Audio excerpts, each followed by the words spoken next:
Hi guys, what's up? It's your girl Karen, aka cakedbybabyk, and welcome back to my channel. Today, as you can tell, we are in my bathroom. Hopefully the audio is not echoey, but we are in my bathroom today because we are talking all about the new Fenty hair care line. I have been using this exclusively for the past month and a half. Basically, whenever they sent out the PR mailer, I'll put the exact date of when I got this on the screen. Before we dive into the meat of this review, I'm just gonna tell you guys my hair type because hair is just so subjective, of course, with all things beauty, but I feel like hair is just one of those things that it's even more personal than makeup and skincare. So I have very fine hair, but it is abundant. I have previously bleached and colored my hair multiple times, and it's damaged, but it's not beyond repair. I would say that it's pretty healthy compared to a lot of other people I know who have bleached and colored their hair a lot. And I will say I just have very good genetics when it comes to like the hair, skin, and nail department. But either way, we're gonna be talking about how this performed on my hair type specifically. There are a total of 9 products, and I actually only tested out 8 because one of them is for curls, and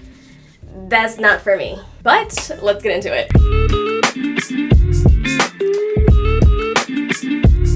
First and foremost, let's talk about what is in the line specifically. So first and foremost, we have the shampoo and conditioner. There's the Richer One Deep Conditioning Mask, the Comeback Kid, which is their repair treatment, the Protective Type, which is their 5-in-1 heat protectant, the Home Curl, which is the curl defining cream. Obviously, I will be omitting this one from this review. And then we have 2 gels. So first up is the Jelly Type, which is a stronghold gel, and then we have the Controlling Type, which is a hair thickening edge control gel. Before we get into formulas, let's talk about the scents of the entire line. So it's Golden Amber, lemon and sparkling yuzu, freesia, and lily. What my nose is picking up is mostly the golden amber note. Also very floral heavy in my opinion. I do not get any note of the lemon and sparkling yuzu, which breaks my heart because I absolutely love those notes. I am a fruity and citrus girly through and through. And as someone who is very sensitive to the more ambery, rich floral scents, I surprisingly don't get headaches when I smell this. I think depending on your hair type, the scent may or may not linger. For me, it doesn't with the majority of the products, but there is one product that it does linger, and that is the heat protectant. More on that later. What's interesting though is that the deep conditioner and the hair mask, they don't smell like the rest of the line in my opinion. It's a lot more powdery than anything. I do get the amber at first, but then the finishing note is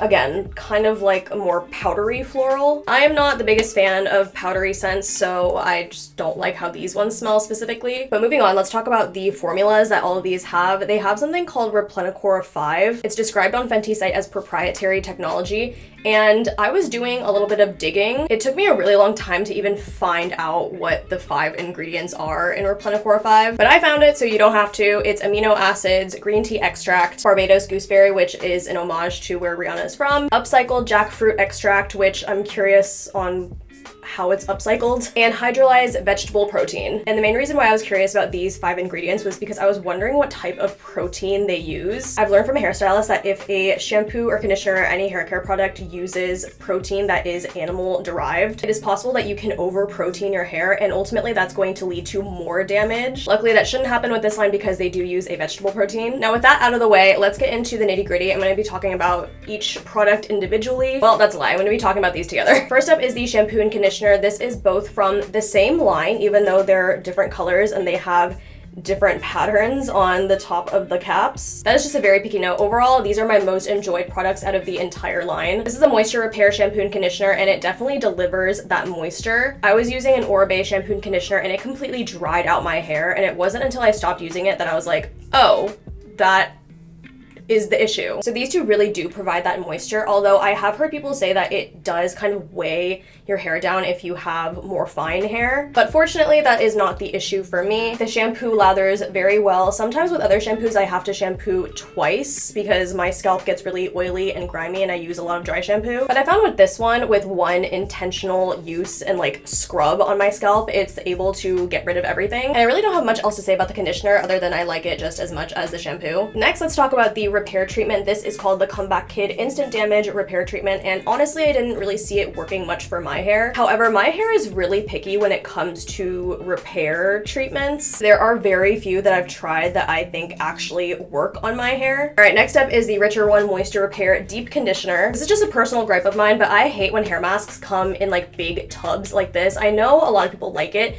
but I personally just don't like when I'm in the shower and I have to like dig my fingers through and all the water is like getting getting into it. However, that is not the bulk of my critique. Even though this one is described as the richer one, I don't think it's the most rich product out of the entire line. It almost has like this melted frosting consistency, and I honestly think that the regular conditioner is more thick than this one. Once you work it into your hair, it kind of thins out and it feels like you're putting like almost water into your hair. And I make sure to squeeze out like every drop of liquid before I apply this. I make sure my shower is turned off, so it's definitely not the product mixing with whatever excess water is in my hair. It's just the formula. Overall, if you have hair type similar to mine, definitely just get the shampoo and conditioner because that's just going to deliver the moisture, and I would skip the richer one and the instant hair repair. Moving on to the heat protectant. I have tried this in so many different ways on wet hair, on dry hair, the blow dryer, curling iron, straightener, you name it. What I personally look for in a heat protectant is if something's going to be very lightweight. The consistency of this is almost like a leave-in conditioner, which is fine if I am blow drying my hair and it's going on while my hair is wet. But if I'm curling or straightening or doing anything other than blow drying with my hair, I'm gonna have to apply this dry, and that is just like,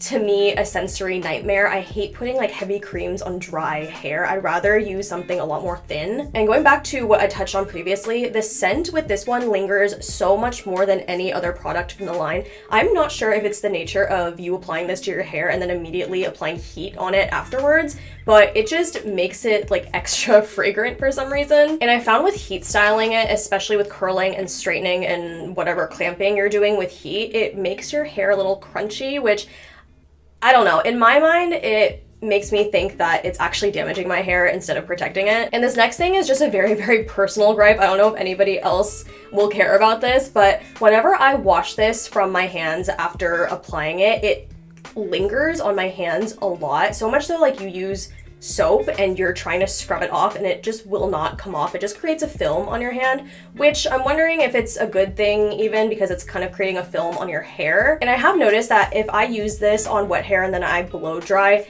my hair does have a little bit of a residue afterwards. It's not anything super bad, but it's just not my favorite thing. Overall, I do like this on wet to dry hair, but that's the only context that I like it in. All right, let's move on to the gels. I actually really like both of these and I've been using them pretty frequently for my slick back styles and for my little edge control, what little edges I have. I'm gonna go over the jelly type first. This one's gonna be a thinner texture. You can even tell right now it's kind of like pooling at the bottom. Let me stop pointing it downwards. Actually, I'm taking back a previous statement with the heat protectant scent lingering the most. I would say the scent on this one lingers the most, and of course, it's the same scent, but I think this one, because it's a gel and you're just applying it straight onto your hair, and usually for me, I have to use a lot of it. I think that's why the scent lingers the most with this one. Now, I really like this even for my fine and easy to manage hair, but I can see a lot of people with curlier hair or more coarse hair really gravitate towards this as well because it is a stronghold gel. My only gripe with this product, and actually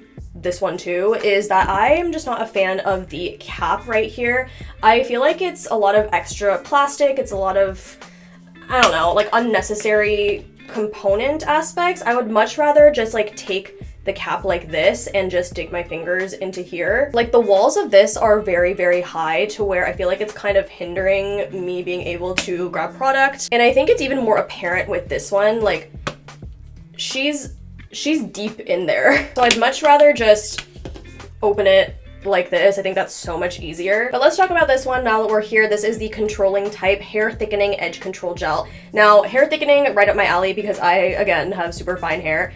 This is actually thickening. Like, it is not goopy, but as you can tell from these little indents that I have from using it, you can tell I haven't used a lot because it really is that thickening. A little bit goes a long way. But from the indents, you can tell this is just a more solid hair gel formula. I use this for the really stubborn hairs that I have, mostly these little sideburns here when I want to slick them back, but I can't really do it in like a normal capacity like with this gel. I need something that's even stronger to pin these back because they're so little and they need a lot more maneuvering. So that's where this one comes in. Really, really like this. And I also like the fact that it's not as messy as this one because it's not as viscous. And that leads me to the last item from the collection is this little hairbrush. It's not a hairbrush, it's an edge brush, apologies. But I love using these two together. This is what the indents are. They are from this brush. I mainly just use this little bristled side and I just kind of use that to like swoop everything back. Love that it has a rat tail end. I am constantly parting my hair with this. And she's also got some weight to her. Like, she feels very high quality. Now, overall, I like the line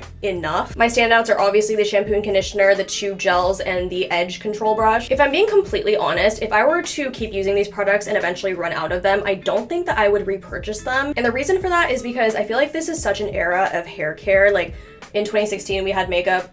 In the last few years, we had skincare, and then now hair care is really evolving. All these new technologies are coming out, and it's becoming really, really hard to compete and just be a standout. When I think of a standout hair brand, I'm thinking of like K18, where they're being really innovative with their product launches. Their technology is specific to them. So with this line, I like it enough, but I just don't think that it's enough to compete with other brands on the market. But those are of course just my thoughts. So I'm really curious to see how Fenty hair is going to evolve over time. Really curious to hear your guys' thoughts on Fenty hair as well, and if you agree or if you disagree. But that is it for this video. Thank you guys so much for watching, and don't forget to like, comment, subscribe, thumbs up, all that good, and I'll see you guys in my next one.